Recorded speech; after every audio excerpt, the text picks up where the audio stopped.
So good morning guys. तो चलिए start करते हैं आज के यानी कि 23 फरवरी के इंपॉर्टेंट करंट अफेयर्स को। देखिए हमारा पहला प्रश्न क्या है। हिमालय प्रदेश का पहला जैव विविधता पार्क ये कहां पे बनाया जा रहा है? तो आंसर होगा मंडी। तो हिमाचल प्रदेश को लुप्त प्राय हिमालय जड़ी बूटियों के संरक्षण में अपना योगदान देने वाला पहला जैव विविधता पार्क मिला है, बायोडायवर्सिटी पार्क मिला है। ये पार्क मंडी की भूला घाटी में बनने के लिए तैयार है। इस पार्क का उद्देश्य क्या है? हिमालय में पाए जाने वाले विभिन्न औषधीय जड़ी बूटियों की गहन खोज करने के लिए शोधकर्ताओं के लिए नए अवसरों का विस्तार करने के साथ साथ पर्यटन गतिविधियों को जोड़ना जो लुप्त होने के कगार पर है। अच्छा, सबसे इंपॉर्टेंट पॉइंट अभी कुछ दिन पहले हम लोगों ने पढ़ा था, जल जीवन मिशन के तहत 100वां हर घर जल वाला जिला कौन सा बना? तो आंसर होगा हिमाचल प्रदेश का चंबा। अब एक और इंपॉर्टेंट प्रश्न मैं आपसे पूछूंगा कि किस राज्य में है अरावली जैव विविधता पार्क, जिसे भारत का पहला अन्य प्रभावी क्षेत्र आधारित संरक्षण उपाय साइट घोषित किया गया? तो आंसर होगा हरियाणा के गुरुग्राम में। अच्छा, उत्तराखंड का सबसे बड़ा जैव विविधता पार्क कहां पे बना था? हल्द्वानी में। और बताओ अंतरराष्ट्रीय जैव विविधता दिवस बायोडायवर्सिटी डे कब मनाया जाता है? तो आंसर होगा 22 मई को। अच्छा, आप बताइए देश का पहला टायर पार्क कहां पे बना? तो आंसर होगा पश्चिम बंगाल में। देश का पहला सैंड ड्यून पार्क कहां पे स्थापित किया गया? तो आंसर होगा गोवा में। देश का पहला फायर पार्क कहां पे बना? उड़ीसा में। देश का पहला पॉलिनेटर पार्क कहां पे बना? उत्तराखंड में। और देश का पहला बुद्धिस्ट थीम पार्क कहां पे बनाया गया? मध्य प्रदेश के सांची में। और भारत का पहला लाइकेन पार्क कहां पे खुला? उत्तराखंड के पिथौरागढ़ में। भारत का पहला स्पेस पार्क ये बना है केरल के तिरुवनंतपुरम में। और विश्व का सबसे बड़ा हाइब्रिड नवीकरणीय ऊर्जा पार्क ये बना है आपके गुजरात में। फिर बताइए भारत का पहला क्रिप्टोगेमिक गार्डन इसका उद्घाटन किया गया कहां? उत्तराखंड के देहरादून में। देश का पहला मॉस गार्डन कहां पे खुला गया? उत्तराखंड के नैनीताल जिले में। देश का पहला पॉलिनेटर पार्क कहां पे खुला? तो आंसर होगा उत्तराखंड में। और भारत का पहला मेडिकल डिवाइस पार्क ये बना है केरल में। और भारत का पहला जेंडर पार्क भी बना है केरल में। अब बात यहाँ पे हिमाचल प्रदेश की है, तो ये रहा मैप में हिमाचल प्रदेश। देखो दो कैपिटल है, समर कैपिटल शिमला है, विंटर कैपिटल धर्मशाला है। मुख्यमंत्री हैं जयराम ठाकुर और गवर्नर कौन है? राजेंद्र विश्वनाथ अर्लेकर। अभी आपको याद होगा देश में पहली बार मोंक फ्रूट की खेती कहां पे शुरू हुई? हिमाचल प्रदेश के कुल्लू में। और बुनकर सेवा और डिजाइन संसाधन केंद्र कहां पे खुलेगा? हिमाचल प्रदेश के कुल्लू में ही। दुनिया का सबसे ऊंचा इलेक्ट्रिक व्हीकल चार्जिंग स्टेशन का उद्घाटन किया गया हिमाचल प्रदेश के काजा में। और 100% टीकाकरण यानी कि दोनों डोज लगाने वाला पहला आपका राज्य बना था हिमाचल प्रदेश। और पहला जिला कौन सा बना? हिमाचल प्रदेश का किन्नौर जिला। अच्छा, दालचीनी की संगठित खेती शुरू करने वाला पहला राज्य भी आपका हिमाचल प्रदेश ही है। और ई कैबिनेट प्रणाली को लागू करने वाला देश का पहला राज्य भी हिमाचल प्रदेश है। और 100% घरों में एलपीजी कनेक्शन देने वाला पहला राज्य भी आपका हिमाचल प्रदेश है। और अभी विजय हजारे ट्रॉफी 2021-22 को किसने जीता? हिमाचल प्रदेश ने तमिलनाडु को हरा करके। रोहतांग टनल जिसे अटल टनल भी कहा जाता है ये भी आपको मिलेगी हिमाचल प्रदेश में, जिसकी लंबाई कितनी है? 9.02 किलोमीटर। और अभी इसने एक रिकॉर्ड भी बनाया है। बताइए किस चीज को लेकर के इसने एक रिकॉर्ड बनाया? हम बढ़ते हैं आगे।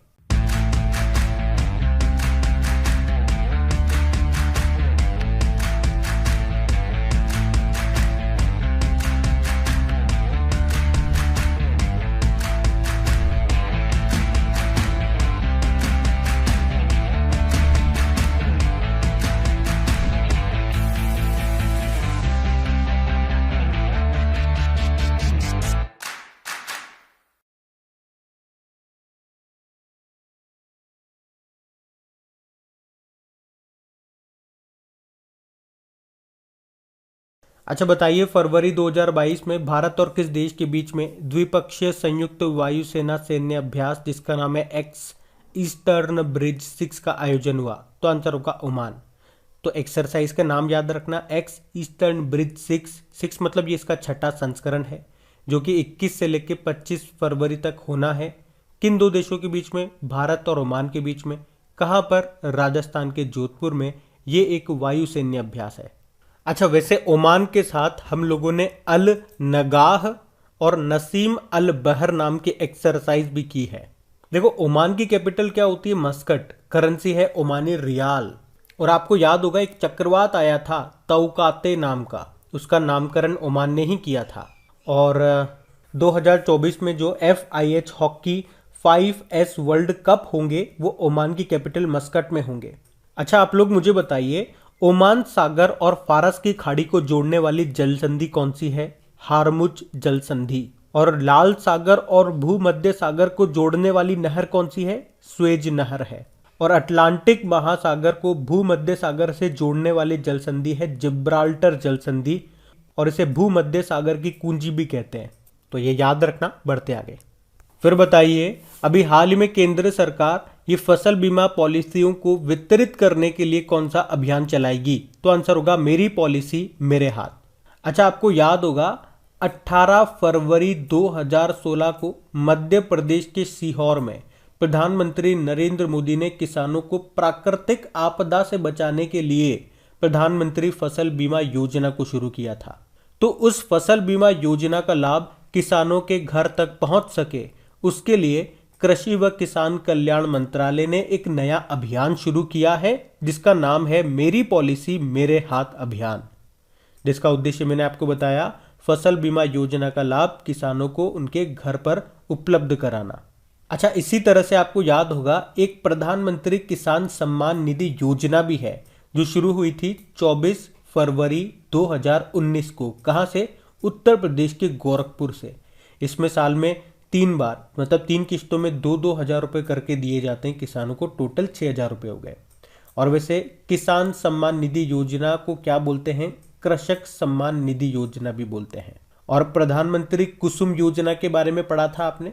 चलिए इसी से रिलेटेड एक करंट अफेयर्स का प्रश्न पूछता हूं आप। सोलर पंप लगाने में कौन सा राज्य टॉप पे रहा था इस प्रधानमंत्री कुसुम योजना के तहत? तो आंसर होगा हरियाणा। ये 2-5 महीने पुराना ही प्रश्न है लेकिन इंपॉर्टेंट है। यहाँ पे कुसुम योजना में कुसुम का क्या मतलब होता है? किसान ऊर्जा सुरक्षा एवं उत्थान महाअभियान। चलिए आप बताइए, भारत का पहला सौर ऊर्जा संयंत्र ये कहाँ पे लगाया गया था? राजस्थान के जयपुर के थालोजी गांव में। तो ये आप ध्यान रखेंगे। बढ़ते आगे। फिर बताइए, हाल ही में किस राज्य की अपर भद्रा परियोजना को राष्ट्रीय परियोजना का दर्जा दिया गया? तो आंसर होगा कर्नाटक। तो परियोजना का नाम याद रखना पहले तो, अपर भद्रा परियोजना कहाँ की है? कर्नाटक की है। और राष्ट्रीय दर्जा पाने वाली ये कर्नाटक की पहली परियोजना है। अच्छा, राष्ट्रीय दर्जा पाने से इसको फायदा क्या होगा? तो राज्य को केंद्र सरकार से 12,500 करोड़ रुपए की मदद मिलेगी। एक्चुअली में ये जो परियोजना है ये राज्य के जो सूखाग्रस्त जिले हैं जैसे कि चित्रदुर्ग हो गया, चिकमंगलुरु हो गया आदि, इन जिलों में सिंचाई की सुविधा उपलब्ध कराने के लिए इस योजना को शुरू किया गया था और अभी इसे राष्ट्रीय परियोजना का दर्जा मिल गया है। परियोजना का नाम याद रखना, अपर भद्रा परियोजना। कहाँ की है? कर्नाटक की है।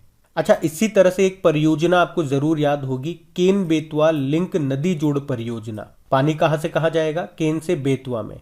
इनके बीच में एक टाइगर रिजर्व भी है जो प्रभावित होगा, पन्ना टाइगर रिजर्व। अच्छा बताइए, माता टीला परियोजना ये किस नदी पर है? बेतवा नदी पर है। कौन सी परियोजना चल रही है? माता टीला परियोजना। और कर्नाटक में आपको एक जलप्रपात वाटरफॉल भी मिलेगा, जोग जलप्रपात, करसप्पा वाटरफॉल भी इसको कहते हैं। किस नदी पर है? शरावती नदी पर है। अच्छा बताओ, किस राज्य ने स्ट्रीट परियोजना शुरू की थी? तो केरल ने। इसे ग्रामीण इलाकों में पर्यटन बढ़ाने के लिए शुरू किया गया था। अब देखो, बात यहाँ पे कर्नाटक की है, तो ये रहा मैप में कर्नाटक। देखो, कर्नाटक की कैपिटल बंगलुरु है। यहीं पे इन्फोसिस का, विप्रो का, हिंदुस्तान एरोनॉटिकल लिमिटेड का और इसरो का हेडक्वार्टर आपको मिलेगा। सिलिकॉन वैली ऑफ इंडिया इसे कहा जाता है। यहाँ के मुख्यमंत्री कौन है? बसवराज बम्मई है और गवर्नर है थावर चंद गहलोत। उसके अलावा अभी सभी सरकारी सेवाओं में ट्रांसजेंडर समुदाय को 1% आरक्षण देने वाला पहला राज्य कौन सा बना था? कर्नाटक। और कर्नाटक ने बेंगलुरु में अपनी तरह का पहला पशु कल्याण वॉर रूम भी शुरू किया था। और यहाँ के मुख्यमंत्री ने आकांक्षा पोर्टल को लॉन्च किया था। इसके थ्रू जो दानदाता हैं ये जान पाएंगे कि उनका पैसा कहाँ पे उपयोग किया जा रहा है। उसके अलावा भारत का पहला चंदन संग्रहालय ये कर्नाटक के मैसूर में स्थापित किया जाएगा। अभी कर्नाटक का 31वां जिला कौन सा बना? विजयनगर बना। किसानों के लिए फ्रूट्स पोर्टल भी यहाँ पे लॉन्च किया गया था। अरुंधति और मैत्री योजना भी यहाँ पे शुरू हुई थी। और यहाँ का जो हावेरी रेलवे स्टेशन है उसका नाम बदलकर महादेवप्पा मेलारा रेलवे स्टेशन कर दिया गया। और हुबली रेलवे स्टेशन का नाम श्री सिद्धरूदा स्वामी जी रेलवे स्टेशन किया गया। बताओ अलमाटी बांध कहाँ पर है? कृष्णा नदी पर है कर्नाटक में। और कृष्ण राज सागर बांध भी आपको यहीं मिलेगा, कावेरी नदी पर है वो। अच्छा, भारत की पहली तट रक्षक अकादमी कोस्ट गार्ड अकेडमी ये मंगलुरु में स्थापित की जाएगी। कर्नाटक सरकार ने देश की पहली इंटीग्रेटेड एयर एम्बुलेंस सर्विस को भी शुरू किया। और भारत का पहला खिलौना निर्माण समूह बनेगा कहाँ पे? यानी कि टॉय मैन्युफैक्चरिंग क्लस्टर कर्नाटक में। अच्छा चलो आप ये बताओ कि राष्ट्रीय शिक्षा नीति जो आई थी 2020 उसको लागू करने वाला पहला राज्य कौन सा बना था? हम बढ़ते आगे। अच्छा बताइए, अभी हाल ही में शकुंतला चौधरी का निधन हो गया। वह क्या थी? वे सामाजिक कार्यकर्ता थी। तो असम की 102 वर्षीय गांधीवादी सामाजिक कार्यकर्ता शकुंतला चौधरी का निधन हो गया। और इनका नाम मैं आपको क्यों बता रहा हूं? क्योंकि अभी 2022 में पद्मश्री पुरस्कार से इनको सम्मानित किया गया था। वे असम की कामरूप की रहने वाली थी और उन्होंने ग्रामीणों विशेषकर महिलाओं और बच्चों की भलाई के लिए काम किया। अच्छा, पद्मश्री पुरस्कार, तो पहले तो ये बात कर लेते हैं। इस बार याद रखना भारत रत्न किसी को नहीं मिला। पद्म पुरस्कारों में बात करेंगे तो पद्म विभूषण ये मिला 4 को, पद्म भूषण ये मिला 17 को और पद्मश्री ये मिला 107 को। अब यहाँ पे आपका होमवर्क ये होगा कि जो पद्म विभूषण मिला है 4 व्यक्तियों को, उनके नाम आपको बताने हैं और ये सारे नाम मैं आपको बताऊंगा। इसके अलावा जो पद्म श्री है और जो पद्म भूषण में जो जो इंपॉर्टेंट नाम है वो भी मैं आपको बताऊंगा। वैसे मैं आपको पहले भी बता चुका हूं। और आज हमारा जो वीकली करंट अफेयर्स का वीडियो आ रहा है वहां पे सारे नाम मैं आपको फिर से रिवाइज कराऊंगा। तो अभी तो आप कमेंट बॉक्स में टाइप करने की कोशिश कीजिए और देखिए आपको याद है कि नहीं है, फिर शाम को तो आप रिवाइज कर ही लोगे। अब हम बढ़ते आगे। फिर बताइए, बीजिंग शीतकालीन ओलंपिक 2022 में कौन सा देश पदक तालिका में टॉप पे रहा? तो आंसर होगा नॉर्वे। तो विंटर ओलंपिक 2022 जो कि हुए बीजिंग चाइना में 4 से लेकर 20 फरवरी तक ये चले।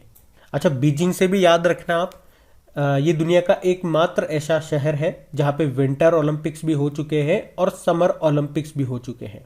अब अगला जो विंटर ओलंपिक होगा वो होगा 2026 में। कहां पे? इटली में होगा। तो अभी तो बीजिंग ओलंपिक की बात करते हैं। टॉप पे कौन रहा? यानी कि शीर्ष पे पदक तालिका में शीर्ष पे रहा नॉर्वे। 37 मेडल हैं इसके पास, 16 गोल्ड है।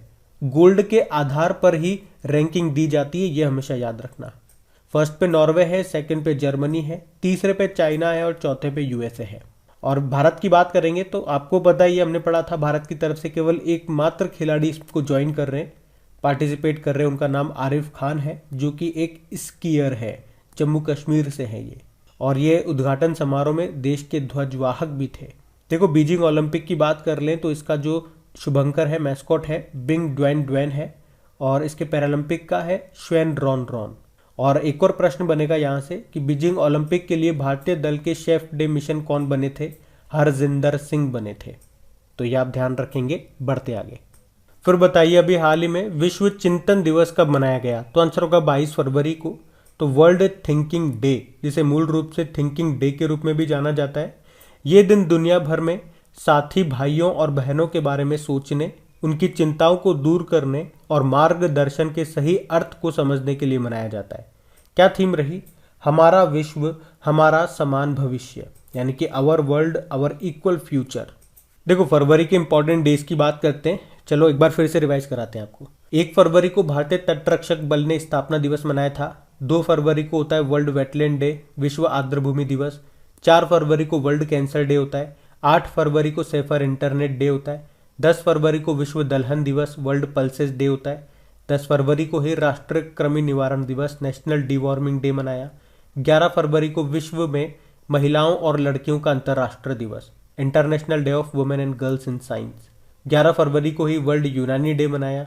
12 फरवरी को राष्ट्रीय उत्पादकता दिवस, प्रोडक्टिविटी डे मनाया। 13 फरवरी को वर्ल्ड रेडियो डे मनाया और 13 फरवरी को ही राष्ट्रीय महिला दिवस, नेशनल वुमेन्स डे मनाया। और 14 फरवरी को अंतर्राष्ट्रीय मृगी दिवस, इंटरनेशनल एपिलेप्सी डे मनाया। 15 फरवरी को इंटरनेशनल चाइल्डहुड कैंसर डे मनाया। अभी 19 फरवरी को मृदा स्वास्थ्य कार्ड दिवस, सॉइल हेल्थ कार्ड डे मनाया। और फरवरी के तीसरे शनिवार को वर्ल्ड पेंगोलिन डे मनाते हैं, जो इस बार हमने 19 फरवरी को मनाया। फिर 20 फरवरी को विश्व सामाजिक न्याय दिवस, वर्ल्ड सोशल जस्टिस डे मनाया। तो फरवरी के सारे इंपॉर्टेंट डेज आप ध्यान रखेंगे और इनकी प्रैक्टिस करते रहिए। इनकी क्विज अपलोड की जा रही है आपके क्रेक एग्जाम एप्लीकेशन पे। तो वहां पे इनकी प्रैक्टिस जरूर करते रहना। अभी हम बढ़ते आगे। फिर बताइए, अभी हाल ही में किस भारतीय बल्लेबाज ने क्रिकेट के सभी प्रारूपों से संन्यास की घोषणा कर दी? तो आंसर होगा वी.आर. वनिता। तो भारत की बल्लेबाज हैं ये वी.आर. वनिता, जिन्होंने 6 वनडे और 16 T20 इंटरनेशनल खेले हैं, पर अभी इन्होंने क्रिकेट के सभी फॉर्मेट से संन्यास की घोषणा कर दी है। बाकी अंशुला राव का नाम आपको याद होगा, डोप प्रतिबंध पाने वाली पहली महिला क्रिकेटर बनी थी। मिताली राज अंतर्राष्ट्रीय क्रिकेट में 10,000 रन बनाने वाली पहली भारतीय महिला क्रिकेटर बनी थी। और ये इंग्लैंड की पूर्व कप्तान चार्लोटे एडवर्ड्स को पछाड़ करके सभी फॉर्मेट में महिला क्रिकेटरों में सबसे ज्यादा रन बनाने वाली खिलाड़ी भी बन गई हैं। शेफाली वर्मा सभी फॉर्मेट में डेब्यू करने वाली सबसे युवा भारतीय खिलाड़ी हैं ये। अच्छा, अगर आपसे पूछा जाए अभी ICC women's cricketer of the year किसे चुना गया, तो स्मृति मंधाना को रचेल हेहो फ्लिंट अवार्ड भी मिला इन्हें। और बिग बैश लीग में शतक लगाने वाली पहली भारतीय महिला क्रिकेटर भी स्मृति मंधाना ही है। उसके अलावा पिंक बॉल क्रिकेट में टेस्ट शतक बनाने वाली पहली भारतीय महिला भी आपकी स्मृति मंधाना है। वैसे भारतीय महिला क्रिकेट टीम के कोच कौन है? रमेश पवार है। अब एक प्रश्न का उत्तर आपको देना है। भारत की पहली महिला क्रिकेट कमेंट्रेटर का निधन हो गया, उनका नाम आपको बताना है। और डेली अगर आप हमारे करंट अफेयर्स का रिवीजन वाला वीडियो देखते होंगे, वहां पे इस प्रश्न को हम कई बार रिवाइज कर चुके हैं। तो अब आप बताइए, हम बढ़ते आगे। बताइए, the founders, the story of people and the entrepreneurs वो शेप्ड सिलिकॉन वैली नाम की बुक को किसने लिखा? जिमी सोनी ने।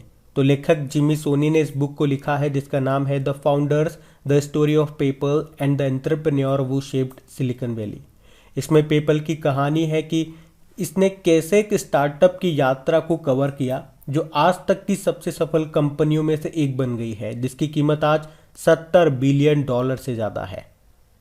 और Subhash Garg the 10 trillion dollar नाम की बुक को लिखा। जयंता घोषाल ममता बियॉन्ड 2021 नाम की बुक को लिखा। और Shashi Tharoor pride, prejudice and punditry नाम की बुक को लिखा। याद रखना, ये बढ़ते आगे। अच्छा बताइए, अभी हाल ही में इंटरनेशनल ओलंपिक कमेटी एथलीट आयोग ने किसे अपना अध्यक्ष चुना है? तो आंसर होगा एम्मा टेरहो को। तो इंटरनेशनल ओलंपिक कमेटी एथलीट आयोग ने फिनलैंड की आइस हॉकी प्लेयर हैं एम्मा टेरहो, उनको अपना अध्यक्ष चुना। और कोरिया गणराज्य के टेबल टेनिस प्लेयर हैं सियुंग मिन यू, इनको अपना पहला उपाध्यक्ष चुना है। इसके अलावा आयोग ने न्यूजीलैंड के जो साइकिल चालक हैं सारा वॉकर, उनको आयोग के दूसरे वाइस चांसलर के रूप में चुना है। इंटरनेशनल ओलंपिक कमेटी स्थापना होती है 1894 में, हेडक्वार्टर है लुज़ेन स्विट्जरलैंड में, और अध्यक्ष कौन है? थॉमस बक। ध्यान रखना, ये पढ़ते आगे। बताइए, हुरुन इंडिया वेल्थ रिपोर्ट 2021 के अनुसार देश में डॉलर करोड़पति परिवारों की संख्या पिछले वर्ष की तुलना में कितने प्रतिशत बढ़ी है? तो आंसर होगा 11%। तो हुरुन इंडिया वेल्थ रिपोर्ट 2021 के अनुसार भारत में डॉलर करोड़पति परिवारों की संख्या 2020 की तुलना में 2021 में 11% बढ़ी है। और अनुमान तो ये भी लगाया जा रहा है कि अगले 5 सालों में यानी कि 2026 तक ये बढ़कर 30% हो जाएगी, यानी कि 30% से बढ़ जाएगी। और सबसे अधिक करोड़पति वाले शहरों की सूची में मुंबई टॉप पर है, सेकंड पे दिल्ली है, तीसरे पे है कोलकाता। ध्यान रखना, बढ़ते आगे। बताइए, हाल ही में भारत सरकार ने किसके साथ रिवॉर्ड प्रोजेक्ट के लिए $115 मिलियन के ऋण समझौते पर हस्ताक्षर किए? तो आंसर होगा वर्ल्ड बैंक। तो प्रोजेक्ट का नाम है रिवॉर्ड प्रोजेक्ट और इसका संबंध है वाटर शेड मैनेजमेंट यानी कि जल प्रबंधन प्रोग्राम से। मतलब इसका उद्देश्य है वाटर मैनेजमेंट करके किसानों का उत्पादन बढ़ाना और इससे उनकी इनकम को बढ़ाना। रिवॉर्ड का मतलब हो गया rejuvenation watersheds for agricultural resilience through innovative development programme. तो इस रिवॉर्ड प्रोजेक्ट के लिए वर्ल्ड बैंक से लोन लिया है भारत ने, जो कि उड़ीसा और कर्नाटक के किसानों के लिए काम में लिया जाएगा इस रिवॉर्ड प्रोजेक्ट के माध्यम से। कितना लोन है? $115 मिलियन का।